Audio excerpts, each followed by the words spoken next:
everybody, welcome to today's video. Today is February 18th.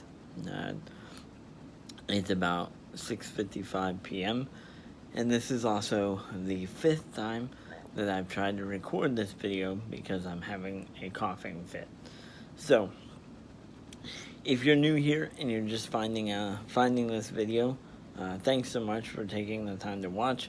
My name is Roy, and I'm an individual that just happens to have spastic cerebral palsy. You can learn more about me by checking out the description box below. Unfortunately, I don't have my tripod, but we'll make it work. I invite you to subscribe and turn on notifications so you can be notified when I upload new content.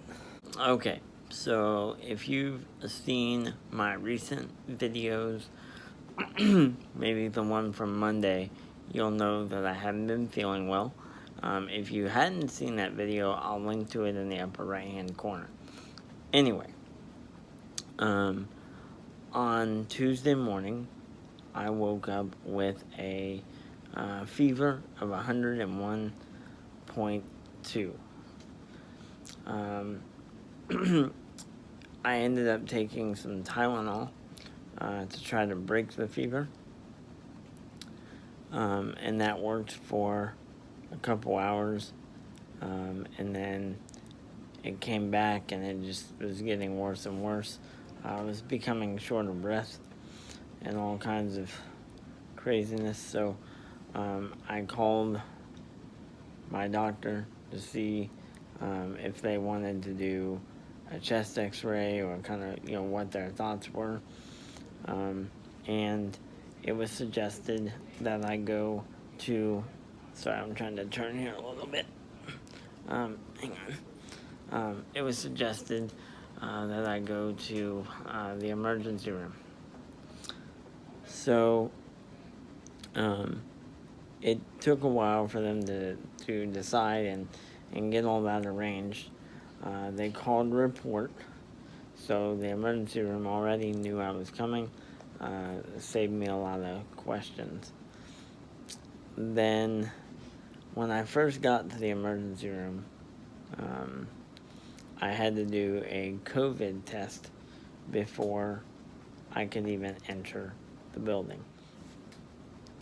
Now, I've had, at that time, I had 2 other COVID tests done, and they weren't bad. It was real easy to deal with. But that particular night, the nurse that did my COVID test was very aggressive. Like, there was no need to be that aggressive. Like, she just, jammed it up my nose, each nostril, with a quickness, and was like, I don't know what she was doing, but it was definitely worse than the other 2. But anyway, that test was negative. So I got to go into the emergency room, and where they drew a bunch of blood and took some x-rays. Now, the blood work showed that my white blood cell count was elevated significantly. When it's elevated like that, it means that your body has some sort of an infection. And then the x-ray showed that I had pneumonia in my right lung in the lower base. So they immediately started me on oral antibiotics there in the emergency room, and started IV fluids, which I was glad they did.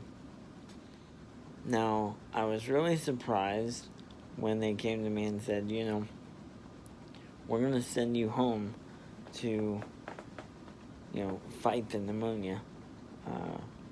The reason I'm so surprised is that anytime I've had pneumonia in the past, which this particular incident, it's the first time in 10 years or so. But anytime I've had pneumonia, they have always kept me, because when someone with cerebral palsy has a sickness things like spasticity and all that really flare up. Sorry, I'm looking out the window at the same time. But things like spasticity really flare up, and things can go bad really quick. So they always keep me. They did not.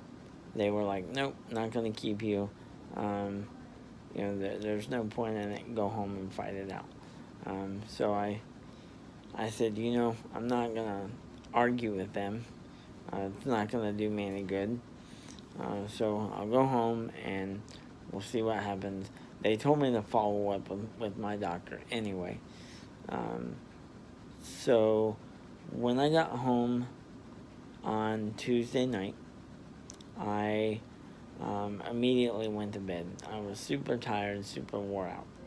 Now, Wednesday comes around, which is yesterday, the 17th, and all of my energy was completely depleted. To move from point A to point B, I did it, but it was nearly impossible. Now, individuals with a disability like cerebral palsy, we use 50% more energy than most able-bodied people, just moving ourselves around, completing daily tasks. So we use a lot of energy. And then you add an infection on top of that, it makes it even worse. Anyway, it was very difficult to move. I was so short of breath, even when I did move a little bit. So I called the doctor's office back and said, here's the deal. They sent me home, and of course they read all the documentation. And my physician made the choice to do a direct admit. Now, a direct admit is where a doctor takes responsibility and says, okay, I'm putting this patient in the hospital. And then they put an order in, and the hospital calls me when a bed is ready. I bypass the emergency room. Normally, it takes about 8 to 10 hours for the hospital to call you and tell you that your bed is ready. And I received a call within an hour and a half to 2 hours letting me know that my bed was ready. Now, once I arrived at the hospital, I came in, completed all the admission paperwork, and I was taken into my room where I'm at now. Once I got to my room and got settled, the physician for the service which I was admitted to came up and did his assessment, and then the attending also came up to verify everything, because the guy that did, basically there was a resident and then the attending physician. So they did their assessment. They determined what they were going to do for me, and the treatment process started. Antibiotics and nebulizer treatments, along with a round of blood work and all that fancy stuff. My white blood cell count has started to come down, which is good. And I did have to get another COVID test. Yes, this marks the 4th COVID test that I've had. And again, this one wasn't bad at all. The lady was super easy with it. She, was gentle. Wasn't bad at all. No problems. So I've been doing antibiotics, and I've been doing nebulizer treatments every 4 hours. They have helped significantly. I still have coughing fits. Even trying to film this video, it's been a chore, because either someone's walking in interrupting me, or I have to stop and cough my head off, and I don't want don't want you to see that on camera. So here we are today, which is Thursday, and I'm doing better, but not as short of breath, but the albuterol, like I said. And here goes another coughing fit.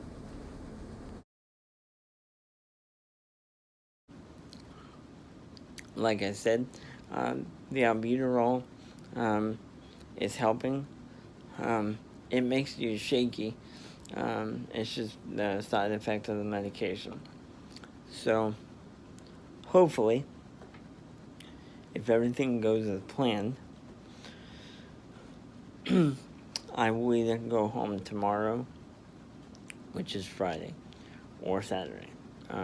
Probably tomorrow, though, I think is what they're leaning at. I'm getting my strength back, so that's a plus. They're setting me up with nebulizer treatments for at home and all that fun stuff that I'll need. So we'll see how it goes. Physical therapy's been in, occupational therapy, and my CP doctor, someone from that team, has been in as well. So everybody's in the loop.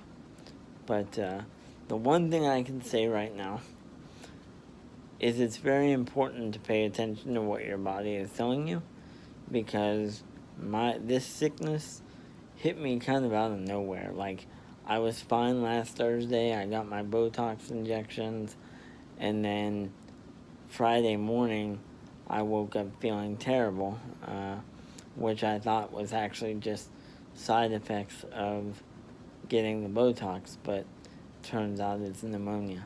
And pneumonia is nothing to play with. It can turn bad really quick. So I will keep you all posted. I'm gonna end the video here before I end up totally out of breath. And I wish you all the best. Take care and stay healthy.